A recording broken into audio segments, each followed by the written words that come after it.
एक समय की बात है। एक छोटे से गांव का नाम सुनहरा गांव था। यह गांव अपनी साधारणता के लिए नहीं, अपितु अपनी अनूठी और अनोखी नृत्य, संगीत और कला के लिए प्रसिद्ध था। इस गांव में अजीबोगरीब लोग रहते थे, जिनका आदर्श अपनी कला में था। गांव के एक छोटे से बच्चे का नाम राजू था। राजू गांव का नृत्य और संगीत के शौकीन था। वह हमेशा अपने गांव के नृत्य और संगीत सभाओं में भाग लेता और उसमें अपनी अद्भुत कला का प्रदर्शन किया करता था। एक दिन गांव में एक प्रसिद्ध संगीतकार आया। उनका नाम था मास्टर श्याम। मास्टर श्याम ने गांव के नृत्य और संगीत के कलाकारों को एक स्पेशल ट्रेनिंग प्रोग्राम के लिए बुलाया। राजू ने भी इस प्रोग्राम में भाग लिया।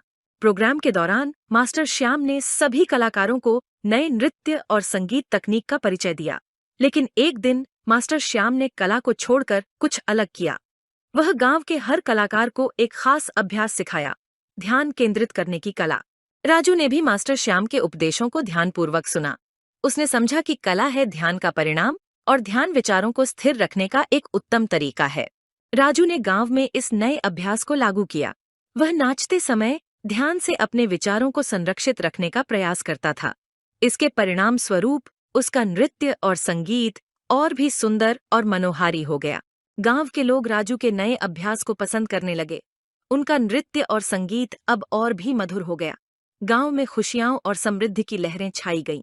धीरे धीरे गांव की सभी पीढ़ियां ध्यान की कला को सीखने लगीं। गांव में संगीत और नृत्य की नई ऊर्जा फैलने लगी। लोग अब ज्यादा सांस्कृतिक कार्यक्रमों में भाग लेने लगे और गांव की पहचान और सम्मान में बढ़ोतरी हुई। समय बीतता रहा और सुनहरा गांव अब एक नए पूरे स्तर पर उच्च स्थान पर पहुंच गया था। लोग अपने समृद्ध संस्कृति और कला के लिए इसे जानते थे।